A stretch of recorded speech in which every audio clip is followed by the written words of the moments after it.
Nama Bapa dan Putra dan Roh Kudus. Amin. Shalom Alaikum bersama Mesiah. Selamat berjumpa kembali saudara dengan saya, Episkop Daniel dari Nikopolis, pendiri dan pemimpin dari Gereja Ortodoks Indonesia. Kita akan melanjutkan acara kita dengan menjawab pertanyaan-pertanyaan yang saudara sudah kirim kepada saya. Kali ini pertanyaan berasal dari Bapak Imade Sutomo. Ya, pertanyaannya adalah demikian. Shalom Romo, perkenalkan nama saya Imade Sutomo. Saya senang nonton dan sekaligus belajar dari video-video yang Bapak sudah unggah di YouTube. Saya ada pertanyaan, apakah Bapak ada video di YouTube yang membahas tentang kerasulan Paulus? Saya melihat Ustadz sering menyangkal kerasulan Paulus. Terima kasih. Saya dilahirkan di Bali, dibesarkan di Sulawesi. Tamat SMA saya kuliah STAN dan STI Jogja. 10 tahun lebih mengembalakan di Malang. Sejak tahun 1992 saya mengembalakan di Melbourne. Saya awal Maret 2022 emeritus. Setelah itu sering mission trip ke Indonesia. Di Melbourne saya bergabung dengan Gereja Baptis. Baik, Pak Made Sutomo. Dulunya tidak ada para ulama Muslim yang mempertanyakan tentang kedudukan Rasul Paulus sebagai rasul. Hal itu mulai dilakukan, ya. Hal itu mulai dilakukan ketika para pemikir Muslim ini mereka mengambil ide ketika mempelajari bahan-bahan dari para teolog liberal, teolog Kristen liberal, para kritikus kekristenan dari Barat yang disebut sebagai pekritik lebih tinggi dari Alkitab atau higher criticism. Mereka yang mengatakan bahwa kekristenan itu didirikan oleh Paulus. Sehingga dengan mengikuti ini, lalu mereka mengatakan bahwa kalau begitu, kalau mengikuti Yesus, maka mestinya kita lihat apa yang Yesus ajarkan, bukan Paulus. Dan beberapa orang-orang Muslim mengklaim bahwa Paulus menyimpangkan dan merevisi agama Kristen. Dan itulah sebabnya orang Kristen dewasa ini tidak memahami kebenaran Injil yang diturunkan kepada Nabi Isa. Itulah pemikiran yang sekarang sedang berlaku di antara para pemikir Islam. Perlu kita pahami bahwa dalam Islam, kitab Injil itu dimengerti sebagai kitab yang langsung diberikan pada Isa Masih. Ketika dia bahkan masih bayi, jadi Isa tidak menuliskannya, Allah yang memberikan kitab itu. Ya. Sedangkan dalam kekristenan, Yesus sendiri tidak menulis bagian apapun dari kitab Injil. Kitab Injil itu ditulis oleh para muridnya sendiri, Matius, Yohanes, dan orang yang dipercaya oleh muridnya untuk menuliskannya, Markus, Lukas. Tentu saja sang sumber penulisan Injil adalah Allah yang mengilhami dan memungkinkan 8 atau 9 orang yang disebut rasul dalam Perjanjian Baru untuk menuliskan hal-hal yang diajarkan oleh Yesus Kristus dan mujizat yang telah dia lakukan, ditambah makna dan tujuan dari kata-kata dan hidupnya. Dan harus ingat bahwa bagi umat Kristen, firman itu tidak turun jadi buku. Firman itu menjadi manusia. Sehingga catatan terilham dari sang firman yang menjadi manusia Yesus Kristus itu adalah ya isinya firman Allah. Karena itu diilhami oleh Roh Kudus. Sebab apa yang dituliskan dalam kitab suci itu tidak dituliskan atas kehendak manusia sendiri saja. Tapi manusia ini mendapat dorongan ilahi, inspirasi ilahi untuk menuliskan apa yang Allah hendak sampaikan kepada manusia. Coba kita baca di dalam 2 Timotius 3:16. Segala tulisan yang diilhamkan Allah. Maksudnya di sini adalah Perjanjian Lama. Theopneustos. Jadi segala tulisan yang dihembusi oleh Allah. Jadi Paulus mengakui bahwa perjanjian lama yang dibaca Timotius dalam ayat 5 ayat yang ke-15. Ingatlah juga bahwa dari kecil engkau sudah mengenal kitab suci. Nah, kitab suci apa? Sebagai orang Yahudi ya kitab suci perjanjian lama. Perjanjian baru aja belum ditulis kan, Timotius saja baru ditulis. Berarti kitab suci yang dimaksud adalah perjanjian lama, dan oleh Paulus itu diakui oleh sebagai yang diilhami oleh Allah. Dan juga Kristus menjanjikan di dalam Yohanes 14 ayat 26. Tetapi penghibur, yaitu Roh Kudus, yang akan diutus oleh Bapa dalam namaku, dialah yang akan mengajarkan segala sesuatu kepadamu, dan akan mengingatkan kamu akan semua yang telah kukatakan kepadamu. Jadi kalau begitu para rasul ini akan dituntun oleh Roh Kudus. Sama seperti para nabi itu diilhami Roh Kudus, para rasul ketika menuliskan itu dijanjikan oleh Kristus bahwa mereka akan diajar oleh Roh Kudus dan mereka akan diingatkan apa saja yang dikatakan oleh Yesus, sehingga tulisan mereka itu ya memang ajaran Yesus dan mengenai Yesus. Oleh karena itu kita baca di dalam 2 Petrus pasal 1 ayat 21. Mulai ayat 20 deh. Yang terutama harus kamu ketahui ialah bahwa nubuat-nubuat dalam kitab suci tidak boleh ditafsirkan. Nah, tidak boleh ditafsirkan sendiri. Kenapa? Sebab tidak pernah nubuat dihasilkan oleh kehendak manusia. Tidak pernah dihasilkan oleh kehendak manusia, sesuai dengan kata Kristus. Bahwa yang menulis ini nubuat atau ajaran-ajaran ini adalah dibimbing oleh Roh Kudus terus. Tetapi oleh dorongan Roh Kudus, orang-orang berbicara atas nama Allah. Oke. Mungkin orang bertanya, iya mungkin ini yang murid 12. Nah, Paulus kan datang kemudian. Tapi ingat, Paulus juga dipilih secara unik. Dan tulisan-tulisan Paulus pun diakui oleh pimpinan para rasul, yaitu Petrus, di dalam 2 Petrus pasal yang ketiga ayat yang ke-15. Anggaplah kesabaran Tuhan kita sebagai kesempatan bagi untuk beroleh selamat, seperti juga Paulus, saudara kita yang Paulus saudara kita, berarti Paulus dalam apa? Dalam persekutuan dengan para rasul. Terus seperti saudara kita, Paulus saudara kita, saudara yang kita kekasih, telah menulis kepadamu menurut hikmat yang dikarunia. Nah, jadi Paulus dikatakan menulis kepadamu menurut hikmat. Hikmat itu salah satu dari karunia Roh Kudus. Kita baca 1 Korintus 12 ayat 9. Ayat 7 lah, malah ayat 7. Tetapi kepada tiap-tiap orang dikaruniakan penyataan roh untuk kepentingan bersama. Terus? Sebab kepada yang seorang Roh memberikan karunia untuk berkata-kata dengan hikmat. Nah itu, Paulus mendapat itu. Jadi Petrus mengakui bahwa tulisan Paulus itu berdasarkan hikmat yang adalah karunia dari Roh Kudus. Nah, kalau para rasul saja yang tahu Yesus, yang merupakan pimpinan Kristen pertama mengakui Paulus, siapakah orang-orang yang datang pada tahun-tahun abad sekarang mengatakan Paulus bukan rasul? Mana yang lebih tahu? Para rasul itu sendiri dengan koleganya atau orang-orang ini? Baca selanjutnya di dalam 2 Petrus pasal yang ke-1 ayat ke-3 ayat 15. Anggaplah kesabaran Tuhan kita sebagai kesempatan bagimu untuk beroleh selamat. Seperti juga Paulus, saudara kita yang kekasih, telah menulis kepadamu seluruh hikmat yang dikaruniakan kepadanya. Oke. Terus?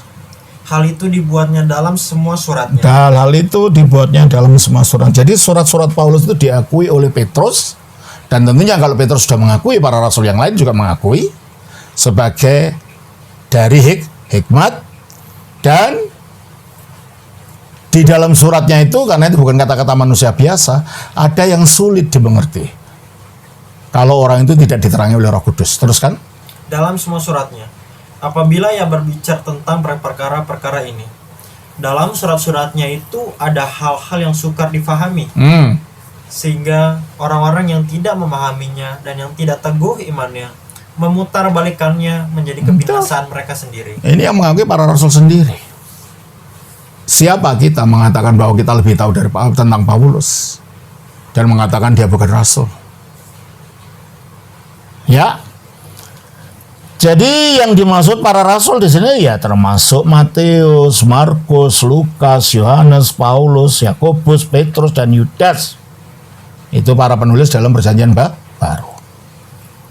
Di mana Rasul Paulus adalah salah satunya. 3 murid yang menulis sebagian besar itu Injil itu adalah Lukas, Paulus dan Yohanes. Orang Kristen mengakui firman Tuhan yang diberikan melalui para rasul tersebut, termasuk Paulus yang diakui oleh Petrus juga. Sama seperti halnya kita juga menerima firman Tuhan yang diberikan kepada para nabi dalam Perjanjian Lama seperti Musa, Samuel, Daud, Salomo, Yesaya, Yeremia. Semua tulisan-tulisan itu memiliki otoritas yang sama. Apalagi kita tahu ya bahwa Paulus mempunyai kriteria dasar yang dituntut bagi seseorang untuk menjadi seorang rasul, sama seperti yang dituntut bagi 12 rasul. Sesudah kematian Yudas, gereja waktu itu, awal dari gereja yang jumlahnya hanya 120 orang, bertemu di Yerusalem untuk menentukan siapa di antara mereka yang secara unik memenuhi syarat untuk menggantikan Yudas. Kita baca di dalam Kisah Rasul pasal 1 ayat 19 sampai 21. Mulai 17 lah. Dahulu ia termasuk bilangan kami. Ya, itulah Yudas Iskariot. Dan mengambil bagian di dalam pelayanan ini. Yudas ini telah membeli sebidang tanah dengan upah kejahatannya. Lalu ia jatuh terlungkup dan perutnya terbelah sehingga semua isi perutnya tertumpah keluar. Mulai 21-22. Jadi harus ditambahkan kepada kami seorang yang dari mereka yang senantiasa datang bukan Nah, syaratnya kami. Orang senantiasa bersama dengan para rasul yang lain. Terus selama Tuhan Yesus bersama-sama dengan kami, yaitu mulai dari baptisan Yohanes sampai hari Yesus terangkat ke surga. Oke. Berarti kalau gitu orang itu pernah melihat Yesus syaratnya. Syarat menjadi rasul. Paulus pun biarpun tidak langsung melihat dalam pengertian bersama-sama dengan rasul, dia sesudah Yesus bangkit menampakkan diri pada Paulus. Kita baca di dalam Kisah Rasul pasal 9 ayat yang ke-3 sampai 5. Dalam perjalanannya ke Damsyik, ketika ia sudah dekat kota itu, tiba-tiba cahaya memancar dari langit mengelilingi dia. Ia rebah ke tanah dan kedengaranlah olehnya suatu suara yang berkata kepadanya, "Saulus, Saulus, mengapakah engkau menganiaya aku?" Jawab Saulus, "Siapakah engkau, Tuhan?" Katanya, "Akulah Yesus yang kau aniaya itu. Tetapi bangunlah dan pergilah ke dalam kota." Berarti Paulus melihat Yesus kan? Dan dia mendaftar dirinya sebagai orang-orang yang menyaksikan kebangkitan Yesus. 1 Korintus pasal 15 ayatnya yang ke-6 sampai dengan ayat yang ke-9. Coba kita baca dari ayat 4 deh. Bahwa ia telah dikuburkan dan ia telah dibangkitkan pada hari yang ketiga sesuai dengan kitab suci. Bahwa ia telah menampakkan diri kepada Kefas dan kemudian kepada ke-12 muridnya. Sesudah itu, ia menampakkan diri kepada lebih dari 500 saudara sekaligus. Kebanyakan dari mereka masih hidup sampai sekarang, tetapi beberapa di antaranya telah meninggal. Selanjutnya, ia menampakkan diri kepada Yakobus, kemudian kepada semua rasul. Dan yang paling terakhir dari semuanya, ia menampakkan diri juga kepadaku, sama seperti kepada anak yang lahir sebelum waktunya. Mengapa anak yang lahir dalam sebelum waktunya? Karena dia belum siap jadi rasul, dia sedang menganiaya, tiba-tiba Yesus menampakkan diri. Seperti anak yang dia belum lahir, lalu lahir gitu. Nah, jadi kalau begitu, Paulus menyatakan dirinya bahwa dia adalah yang pernah melihat Yesus. Dan itu tidak ditolak oleh para rasul. Sehingga dia diterima. Awalnya mereka memang ragu-ragu, tapi pada akhirnya Paulus diterima sebagai bagian dari para rasul. Bahkan mereka mengadakan persetujuan, kamu melayani kepada orang-orang non-Yahudi, kami Petrus melayani kepada orang-orang Yahudi. Coba kita baca dari Galatia pasal 1 dulu, pasal 1 dulu. Ayat 14. Dan di dalam agama Yahudi, aku jauh lebih maju dari banyak teman yang sebaya dengan aku di antara bangsaku, sebagai orang yang sangat rajin memelihara adat istiadat nenek moyangku. Tetapi waktu Ia yang telah memilih aku sejak kandungan ibuku, Dipilih sejak kandungan untuk jadi rasul, maksudnya. Terus? Dan memanggil aku oleh kasih karunia-Nya, berkenan menyatakan anaknya di dalam aku. Kapan anaknya dinyatakan pada Paulus? Ya waktu di jalan Damaskus tadi. Terus? Memanggil aku oleh kasih karunia-Nya, berkenan menyatakan anaknya di dalam aku, supaya aku memberitakan dia di antara bangsa-bangsa bukan. Ya, jadi panggilan Paulus memang untuk memberitakan Injil Kristus kepada bangsa-bangsa bukan Yahudi. Berarti memang dipanggil untuk jadi rasul. Ya, terus? Maka sesaat pun aku tidak minta pertimbangan kepada manusia.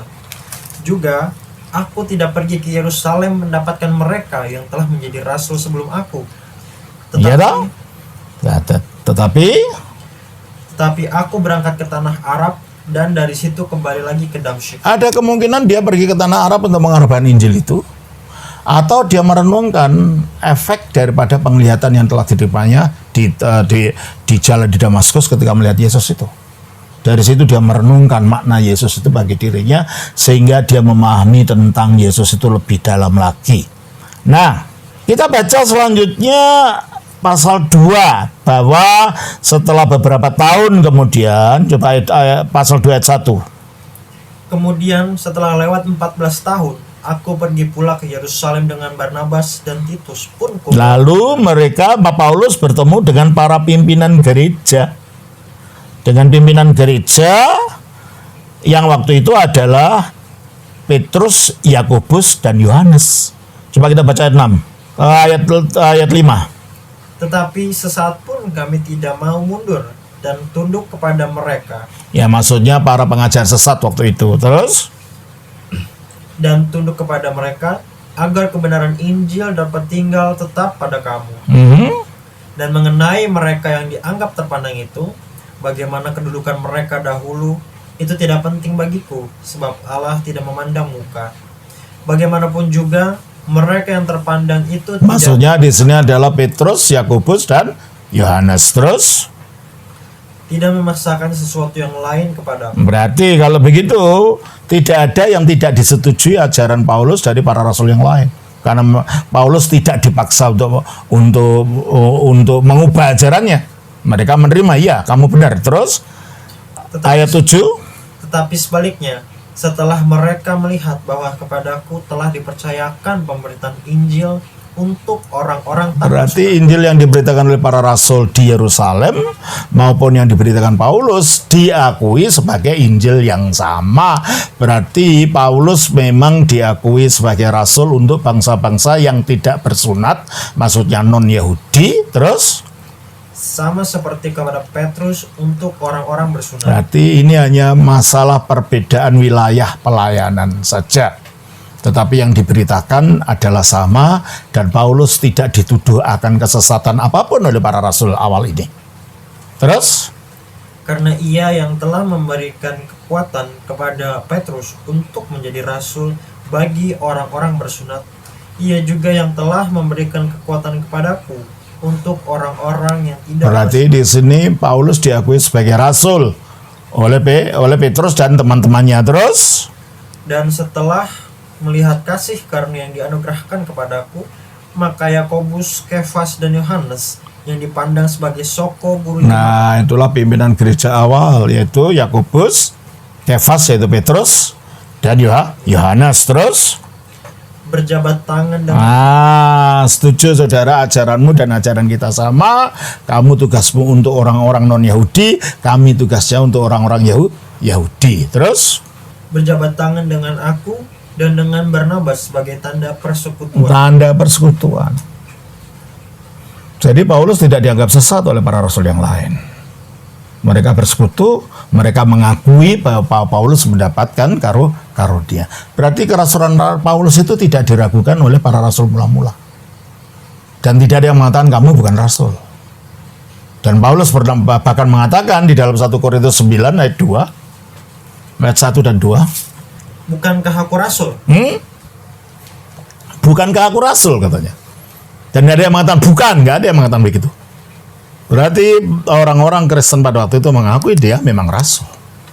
Bukan penipu, bukan pendusta. Terus? Bukankah aku orang bebas? Bukankah aku telah melihat Yesus Tuhan kita? Iyalah, dia melihat Yesus. Terus? Bukankah kamu adalah buah pekerjaanku dalam Tuhan? Sekalipun bagi orang lain aku bukanlah rasul, tetapi bagi kamu aku adalah rasul. Ya, buktinya kamu jadi Kristen melalui aku. Melalui pemberitaanku, aku rasul bagi kamu. Nah, orang-orang Korintus tidak bisa berbuat apa-apa. Karena nyatanya memang begitu. Jadi di dalam Alkitab memang Paulus itu diakui sebagai rasul, ya. Bukti tambahan dari Alkitab yang menunjukkan dan meneguhkan ulang akan panggilan Paulus yang unik. Di dalam Kisah Rasul 13 ayat 2. Pada suatu hari ketika mereka beribadah kepada Tuhan dan berpuasa, berkatalah Roh Kudus, khususkanlah Barnabas dan Saulus bagiku untuk tugas yang telah kau tentukan. Berarti mereka dipilih oleh Roh Kudus untuk tugas apa? Memberitakan Injil. Terus, dan sesudah peristiwa ini, penulis kitab Kisah Rasul yaitu Lukas menyebut dua orang ini sebagai rasul. Siapa? Paulus dan Barnabas. Kisah Rasul pasal 14 ayat 14. Mendengar itu, Barnabas dan Paulus menggoyangkan pakaian mereka, lalu terjun ke tengah-tengah orang banyak itu sambil berseru, "Hai kamu sekalian, mengapa kamu berbuat demikian?" Karena mereka mau menyembah dia, kan? Orang-orang penyembah berhala ini mau menyembah dia karena Paulus melakukan mujizat. Terus? Kami ini adalah manusia biasa, sama seperti kamu. Kami ada di sini untuk memberitakan Injil kepadamu. Untuk memberitakan Injil padamu. Mereka adalah rasul. 14 sudah itu. Ya. Jadi dan Paulus sendiri di dalam banyak tulisannya menyebutkan haknya atas panggilan yang khusus itu. Coba 1 Korintus 1 ayat 1. Dari Paulus yang oleh kehendak Allah dipanggil menjadi rasul Oke, Kristus Yesus. Menjadi rasul. Kita baca 2 Korintus 11 ayat 5. Tetapi menurut pendapatku sedikit pun aku tidak kurang daripada rasul-rasul yang tak ada taranya. Ya, aku tidak kurang dari mereka. Kita baca dan tidak ada yang menyangkal itu gitulah. Galatia 1 ayat 1. Dari Paulus seorang rasul, bukan karena manusia, juga bukan oleh seorang manusia, melainkan oleh Yesus Kristus. Panggilan khusus menjadi rasul. Kolose 1 ayat 1. Dari Paulus, rasul Kristus Yesus oleh kehendak Allah, dan Timotius saudara kita. Oke. Rasul Yesus Kristus dan seterusnya. Ya. Nah, dari situ dari panggilannya kita lihat memang Paulus dipanggil menjadi rasul.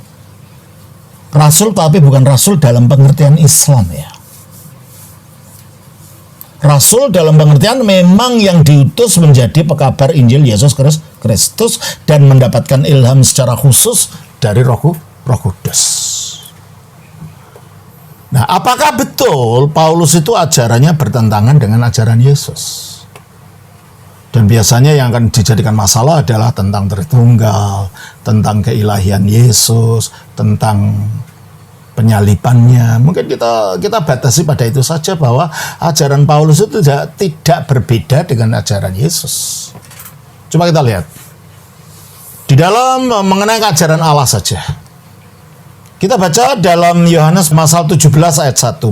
Demikian kata Yesus, lalu ia mengadakan ke langit dan berkata, Bapa. Yesus menyebut Allah itu siapa? Bapa.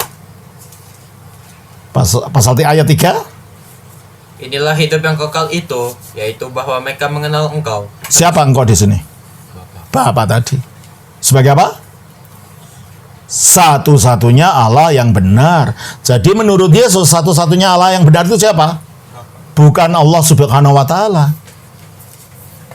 Sebab dalam Al-Qur'an Allah Subhanahu wa taala tidak disebut Bapa karena Yesus tidak disebut anaknya. Padahal Yesus menyatakan dirinya sebagai anak Bapa. Coba kita baca dalam Yohanes 17 ayat 1 tadi. Demikian kata Yesus, lalu ia mengatakan ke langit dan berkata, Bapa, telah tiba saatnya, Permuliakanlah anakmu. Jelas ini bukan Allahnya, Tuhannya orang Islam. Karena dalam Islam, Allah bukan bapaknya Yesus, Yesus bukan anaknya Allah. Dan satu-satunya Allah yang benar menurut Yesus adalah Bapa tadi. Dan Paulus pun mengajar yang sama. Kita baca 1 Korintus 8 ayat 6. Namun bagi kita hanya ada satu Allah saja, yaitu Bapa. Siapa Allah saja? Satu Allah itu Bapa. sama dengan ajaran Yesus enggak? Berbeda dengan Islam kan? Dalam Islam kan Allah tidak disebut Bapa. Berarti yang mengikuti Yesus mana? Ya Paulus. Paulus menyebut Allah itu Bapa. Dan Yesus menyebut dirinya sebagai apa? Apanya Allah? Anaknya Allah. Dan Paulus juga menyebut Yesus sebagai anak Allah. Coba kita baca dari 2 Korintus pasal yang ke-11 ayat 31. Allah, yaitu Bapa dari Yesus Tuhan. Nah, kalau Allah itu bapaknya Yesus, berarti Yesus apanya Allah? Anaknya. Sama dengan ajaran Yesus enggak? Tapi beda dengan ajaran Islam kan? Yesus bukan anak Allah, Allah bukan bapaknya Yesus. Nah, dari sini saja ajaran Paulus dan ajaran Yesus nggak beda gitu loh. Kita baca lagi di dalam Yohanes 17 ayat 3 tadi. Inilah hidup yang kekal itu, yaitu bahwa mereka mengenal Engkau, satu-satunya Allah yang benar, dan mengenal Yesus Kristus yang telah Engkau utus. Nah, kata orang Islam, berarti Yesus kan hanya sekedar utusan. Iya, dia utusan dari mana? Yohanes 6 ayat 38. Sebab aku telah turun dari sorga. Aku telah turun dari sorga. Terus? Bukan untuk melakukan kehendakku, tetapi untuk melakukan Dia yang telah mengutus aku. Siapa yang mengutus dia? Dari mana? Dari surga ke bumi. Berarti dia bukan utusan dalam pengertian yang dimaksud oleh Islam, seperti Muhammad itu rasul gitu, bukan. Menurut Alkitab, Yesus itu diutus dari surga ke bumi, utusan dari Bapa ke bumi. Nah, hal yang sama dikatakan oleh Paulus. Coba kita baca Galatia 4 ayat 4. Tetapi setelah genap waktunya, maka Allah mengutus anaknya. Allah mengutus anaknya, terus? Yang lahir dari seorang perempuan. Sebentar, stop. Mana yang lebih dulu, pengutusannya atau lahirnya? Pengutusan. Berarti kalau belum lahir sudah bisa diutus, berarti dia sudah ada sebelum lahir belum? Sudah. Di mana dia sudah ada? Di surga tadi, diutus ke bumi. Jadi ajaran Paulus tidak beda dengan ajaran Yesus. Ya. Jadi kalau begitu, Paulus mengakui asal surgawi dari Yesus. Di mana ada nabi asalnya dari surga itu di mana? Paulus mengatakan dia dari surga, Yesus sendiri mengatakan dia dari surga, dan dia sudah ada sebelum dunia dijadikan. Coba kita baca dalam Yohanes pasal 17 ayat 5. Oleh sebab itu, ya Bapa, permuliakanlah aku padamu sendiri dengan kemuliaan yang kumiliki di hadiratmu sebelum dunia. Nah, jadi sebelum dunia ada, dia di mana? Di hadirat Allah. Berarti dia sudah ada sebelum dunia ada. Sudah berwujud manusia belum kalau begitu? Ya belum. Jadi kalau gitu dia mendahului adanya dunia. Dan Paulus mengatakan hal yang sama. Kolose 1 ayat 17.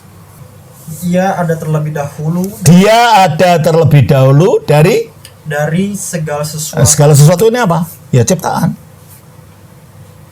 Jadi dia mendahului ciptaan. Kenapa? Karena dia adalah firman-Nya Allah yang melaluinya Allah menciptakan dunia. Coba kita baca dalam Yohanes 1 ayat 1 dan 3. Pada mulanya adalah firman. Firman itu bersama-sama dengan Allah, dan firman itu adalah Allah. Ya.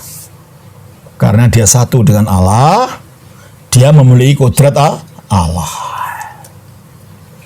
Dan Yesus sendiri mengatakan aku dan Bapa satu. Sebagai apa? Sebagai firman-Nya yang satu di dalam Bapa. Yohanes 10 ayat 30. Aku dan Bapa adalah satu. Ya. Kalau dia dan Bapa dari satu, kodratnya sama dengan Bapa enggak? Kodrat apa? Kodrat ilahi ayat 33. Jawab orang-orang Yahudi itu, bukan karena suatu pekerjaan baik maka kami mau melempari engkau, melainkan karena engkau menghujat Allah, dan karena engkau sekalipun hanya seorang manusia saja menyamakan dirimu dengan Allah. Ya, menyamakan apa? Dalam hakikatnya sebagai yang satu dengan Bapa. Jadi kalau gitu Paulus tidak menyelewengkan ajaran Yesus. Karena Paulus mengatakan Yesus sudah ada sebelum dunia ada, dan melaluinya segala sesuatu diciptakan. Sebagaimana dikatakan dalam Yohanes 1 ayat 3. Segala sesuatu dijadikan oleh Dia. Ya, segala sesuatu dijadikan oleh firman itu. Terus? Dan tanpa Dia tidak ada suatu pun yang telah jadi dari segala yang telah dijadikan. Dan Paulus juga mengatakan hal yang sama. Kolose 1 ayat 15 dan 16. Ia adalah gambar Allah yang tidak kelihatan. Ya, karena dia firman-Nya Allah, jadi dia menggambarkan Allah. Dia gambar Allah yang tidak kelihatan. Terus? Yang sulung lebih utama dari segala Ya, yang diciptakan. sulung artinya lebih utama. Mengapa? Mengapa lebih utama dari yang diciptakan? Terus kan? Karena di dalam Dialah telah diciptakan segala sesuatu. Nah, karena di dalam Dia atau melalui Dialah telah diciptakan segala sesuatu. Sama yang dikatakan oleh Yesus, Dia terus sudah ada dengan Bapa lebih dulu dari yang diciptakan, dan akhirnya segala sesuatu diciptakan oleh Dia. Makanya dikatakan dalam 1 Korintus 8 dan 6 lagi, Namun bagi kita hanya ada satu Allah saja, yaitu Bapa, yang daripada basalnya segala sesuatu untuk Dia kita hidup, dan yang untuk Dia kita hidup. dan satu Tuhan saja, yaitu Yesus Kristus, yang olehnya segala sesuatu telah dijadikan. Jadi segala sesuatu dijadikan oleh atau melalui Yesus Kristus. Mengapa? Karena Yesus Kristus adalah firman-Nya Allah, yang melaluinya Allah menjadikan segala sesuatu. Jadi ketika gitu Paulus tidak bertentangan dengan Yesus. Yesus adalah firman-Nya Allah atau gambarnya Allah yang satu dengan Allah.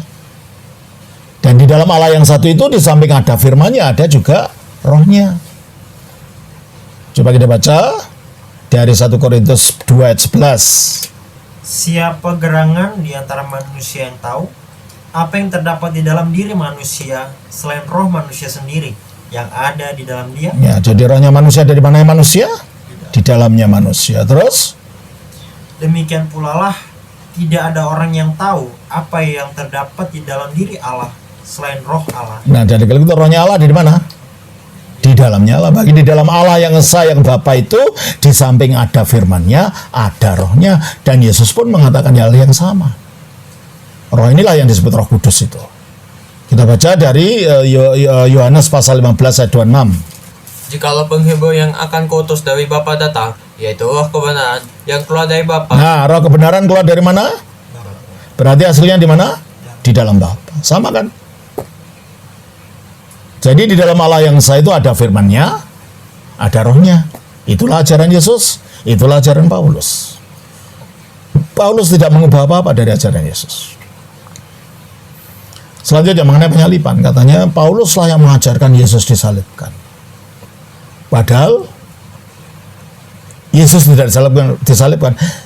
Kalau Yesus disalibkan, kalau yang tidak disalibkan Isanya Al-Quran yang ditolak. Bukan Yesus, Isa kan bukan Yesus. Paulus mengatakan di dalam 1 Korintus 15 ayat 3. Sebab yang sangat penting telah kusampaikan kepadamu, yaitu apa yang telah kuterima sendiri, ialah bahwa Kristuslah mati karena dosa-dosa kita sesuai dengan kitab suci, bahwa Ia telah dikuburkan dan bahwa Ia telah dibangkitkan. Nah itu dimati, disalib, dikuburkan, dibangkitkan, itu bukan ajaran Paulus, karangannya sendiri. Yesus pun menubuatkan hal itu sebelum Dia disalibkan. Coba kita baca dari Matius pasal 16 ayatnya yang ke 21. Sejak waktu itu, Yesus mulai menyatakan kepada murid-muridnya bahwa ia harus pergi ke Yerusalem dan menanggung banyak penderitaan dari pihak tua-tua, imam-imam, kepala dan ahli-ahli Taurat, lalu dibunuh dan dibangkitkan pada hari ketiga. Ini yang Yesus yang mengajarkan, bukan Paulus. Dan Paulus hanya menegaskan apa yang dikatakan oleh Yesus. Matius 17. Kita baca ayat 22 dan 23. Pada waktu Yesus dan murid-muridnya bersama-sama di Galilea, ia berkata kepada mereka, Anak manusia akan diserahkan ke dalam tangan manusia, dan mereka akan membunuh dia, dan pada hari ketiga ia akan dibangkitkan. Pasal 20, Matius 20, ayat 17 sampai 19. Ketika Yesus akan pergi ke Yerusalem, ia memanggil ke-12 muridnya tersendiri dan berkata kepada mereka di tengah jalan, sekarang kita pergi ke Yerusalem, dan anak manusia akan diserahkan kepada imam-imam kepala dan ahli-ahli Taurat, dan mereka akan menjatuhi dia hukuman mati. Dan mereka akan menyerahkan dia kepada bangsa-bangsa yang tidak mengenal Allah, supaya ia diolok-olokkan, disesah, dan disalibkan. Pada hari ketiga ia akan dibangkitkan. Ya kan? Itu ajaran Yesus. Satu lagi, pasal 26 ayat 2. Matius. Kamu tahu bahwa 2 hari lagi akan dirayakan Paskah, maka anak manusia akan diserahkan untuk disalibkan. Iya tak? Anak manusia akan diserahkan untuk disalibkan. Dan bahwa penyaliban itu adalah untuk dosa-dosa manusia, itu juga bukan sekedar ajaran Paulus. Coba kita baca lagi di dalam 1 Korintus 15 ayat 3 tadi. Sebab yang sangat penting telah kusampaikan kepadamu, yaitu apa yang telah kuterima sendiri, ialah bahwa Kristus telah mati karena dosa-dosa kita. Kristus telah mati karena dosa-dosa kita. Orang mengatakan itu ajaran Paulus, sekarang Paulus. Enggak, itu dari kata-kata Yesus. Coba kita baca di dalam Markus 10 ayat 45. Karena anak manusia juga datang bukan untuk dilayani. Nah, anak manusia itu gelar Kristus sebagai Mesias. Anak manusia datang bukan untuk dilayani, tetapi melainkan untuk melayani. berarti untuk menjadi hamba. Hamba apa? Hamba yang dibuatkan dalam Yesaya 52 ayat 13. Sesungguhnya hambaku akan berhasil, ia akan ditinggikan, disanjung, dan dimuliakan. Nah, terus tapi sebelum itu ayat 5 dan 6 dari pasal 53, sebelum dia berhasil dan disanjung, Tetapi dia tertikam oleh karena pemberontakan dia tertikam karena kita. pemberontakan kita. Terus Dia diremukkan oleh karena kejahatan dia kita. diremukkan karena kejahatan kita. Terus Ganjaran yang mendatangkan keselamatan dan dadang yang mendatangkan keselamatan. bagi kita ditimpakan kepadanya, Ya terus dan oleh bilu-bilunya kita menjadi ini kan berbicara tentang penyaliban. Hamba ini akan disalibkan. Hamba ini akan memberikan nyawanya bagi tebusan orang banyak. Kita kembali kepada Markus pasal 10 ayat 45. Karena anak manusia juga datang bukan untuk dilayani, melainkan untuk melayani Artinya menjadi hamba. Terus dan untuk memberikan nyawanya. dan untuk memberikan nyawanya berarti apa? Mati. Terus Menjadi tebusan bagi banyak orang. berarti matinya untuk penebusan manusia, untuk dosa-dosa manusia. Itu ajaran Yesus, dan itu ajaran Paulus, dan itu ajaran para rasul yang lain. Coba kita baca dalam Kisah Rasul pasal 15 ayat yang ke-10 dan 11. Kalau demikian, mengapa kamu mau Nah, ini Petrus yang mengatakan dalam konsili para rasul. Terus mencobai Allah dengan meletakkan pada tengkuk murid-murid itu suatu kuk yang tidak dapat dipikul, maksudnya kuk ini adalah tanggung jawab untuk menjalankan Taurat itu. Terus dan itu tidak dapat dipikul manusia. Terus baik oleh nenek moyang kita maupun oleh kita sendiri. Terus Sebaliknya, kita percaya bahwa oleh kasih karunia Tuhan Yesus Kristus kita akan beroleh keselamatan. itu kan ajaran para rasul. Oleh kasih karunia Yesus Kristus kita diselamatkan. Dan itu yang dikatakan dalam Markus 10 ayat 45 tadi. Dan itu yang dikatakan oleh Paulus dalam Efesus pasal 1, pasal 2 ayat 8 dan 9. sebab karena kasih karunia kamu diselamatkan Kita oleh iman. karena kasih karunia kamu diselamatkan oleh iman. Terus Itu bukan hasil usaha. Itu bukan hasil usahamu, bukan karena kuk tadi. Terus Tetapi pemberian Allah. tetapi pemberian Allah. Itu bukan hasil pekerjaanmu. Itu hasil bukan pekerjaanmu. Jangan ada orang yang memegahkan diri. Jadi ajaran Paulus, ajaran para rasul, ajaran Yesus itu sinkron. Paulus tidak mengarang-arang. Masih banyak lagi masih banyak lagi kalau kita mau lihat, tetapi karena inilah yang paling pokok tentang keilahian Kristus, ya toh. Kristus mengatakan dia sudah ada sebelum dunia ada. Tidak mungkin manusia biasa sudah ada sebelum dunia ada. Kristus mengatakan aku keluar dari Bapa, berarti tadinya dia di dalam Bapa. Tidak ada makhluk berada di dalam Allah, ya. Jadi Kristus sendiri menyatakan keilahiannya. Coba kita baca dalam Yohanes 8 ayat 42. Kata Yesus kepada mereka, jikalau Allah adalah Bapamu, kamu akan mengasihi aku, sebab aku keluar dan datang dari Sebab Allah. aku keluar dari Allah. Kalau dia keluar dari Allah, berarti tadinya di mana? Di dalamnya Allah. Dan ini yang dikatakan Yesus, ini yang dikatakan Paulus. Di mana Paulus juga mengatakan Yesus itu dalam rupa Allah, karena dia adalah firman-Nya Allah. Filipi pasal 2 ayat 7 dan 8. Melainkan telah mengosokkan dirinya dan Mulai 6. yang walaupun dalam rupa Allah. Yang walaupun dalam rupa Allah. Jadi Kristus itu dalam rupa Allah karena dia adalah firman-Nya Allah. Terus Tidak menganggap kesetaraan dengan Allah itu. tidak menganggap kesetaraan dengan Allah. Setara dalam arti apa? Keilahiannya ya satu dengan keilahian Allah karena dia adalah firman-Nya Allah yang ada di dalam Allah. Terus Sebagai milik yang harus dipertahankan. Terus Melainkan telah mengosokkan mengosongkan dirinya dalam arti keilahiannya tidak dinampakkan meskipun tetap ada di situ. dan mengambil rupa seorang hamba. Mengambil rupa seorang hamba. Tadi sudah kita bahas kan? Hamba yang menderita tadi. Lalu Dan menjadi sama dengan manusia. terus Dan dalam keadaannya sebagai manusia, ia telah mendakkan dirinya dan taat sampai mati, bahkan sampai mati. nah berarti menjadi hamba karena dia memberikan nyawanya. Dia menjadi hamba karena apa? Dia ditindas dan macam-macam dari Yesaya tadi. Di situ dikatakan dia menjadi hamba, dia mati, taat sampai mati, mati di atas salib. Dan sebenarnya masih banyak lagi yang bisa kita bahas mengenai bahwa ajaran Paulus itu sinkron dengan ajaran Yesus. Tapi saya kira itulah cukup sebagai bukti bahwa Paulus memang rasul, memang memberitakan ajaran Yesus, memang memberitakan Injil itu, dan dia dipilih sebagai rasul secara khusus dan secara unik oleh Allah. Pak Made Sutomo, saya kira itu yang dapat saya sampaikan pada malam ini. Tuhan berkati. Shalom. Atas nama Bapa, Putra, Roh Kudus. Amin.